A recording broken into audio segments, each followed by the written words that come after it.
I hear this advice everywhere that you become like the 5 people with whom you spend the most time. And I believe it. I believe it's true.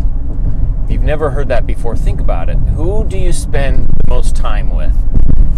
Their thoughts, their ideas, their philosophies, their habits, their ways of thinking, that all spills over to you.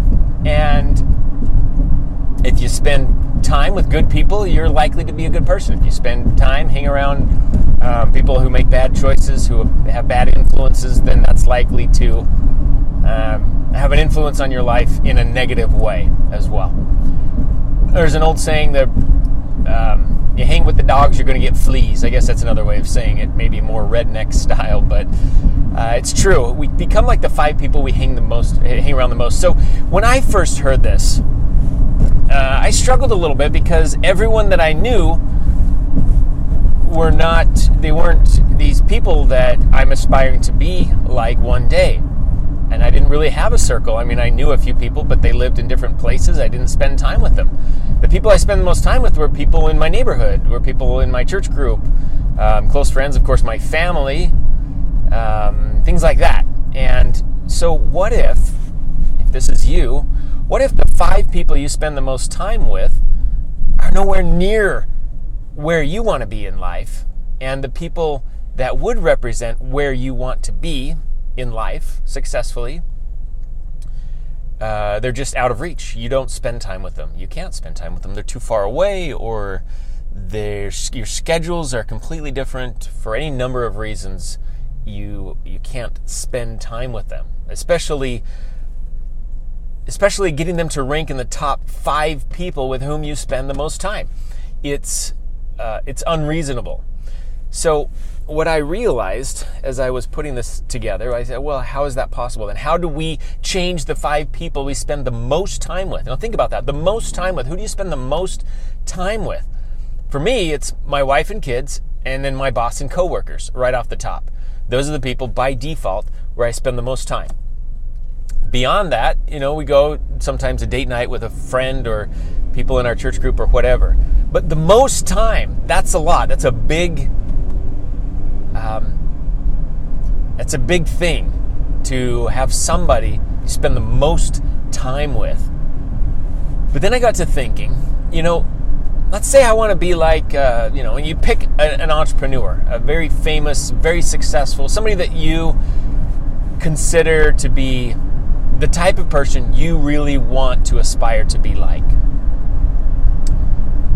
That person likely, if they're in that position, they likely have written some books. They likely have a blog, or have written a series of articles, or run a podcast, or a vlog on video, or YouTube, or something somewhere. They put themselves out there.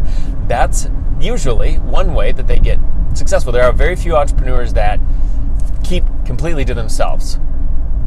And if they are, you probably don't know about them anyways. So my point is, if you want to spend time with successful people, or if you want to change, rather, the 5 people with whom you spend the most time, I would suggest don't think about it in a limited physical sense. Like, I can't travel across this United States and make somebody that I really want to be like, who happens to live on the East Coast, put that person in the top 5 people I spend the most time with. That's not feasible. But I can spend time with them in other ways, not physically. Spend time with them by reading their books, reading their blogs, listening to podcasts, etc., etc. Does that make sense? So whoever you are, it levels the playing field.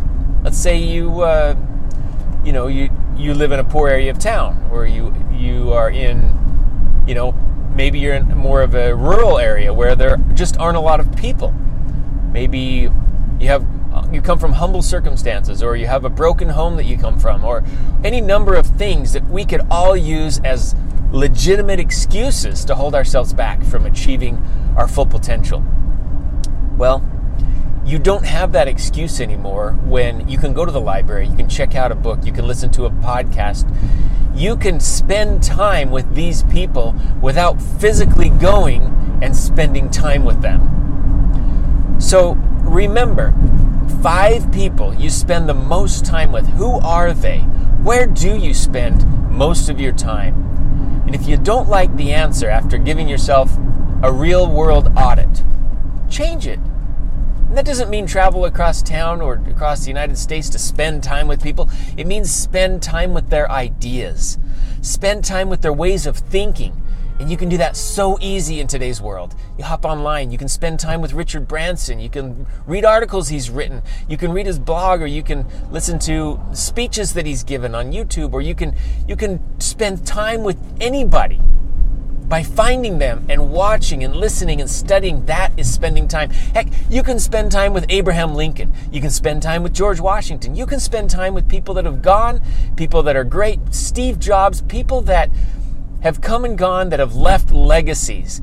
They have left clues all over the place, all over the internet now, where you can figure out and tap into their way of thinking, because that is what makes this principle true. Is you become like those you spend your time with because you start thinking the way that they think. If you can tap into that, it doesn't mean you have to go physically spend time with them. It means you have to learn how they think. And the more that you spend time learning how they think, the more you will begin to think like them. And the more you begin to think like them, the more you will begin to have the types of results that they have, the types of results that you so admire.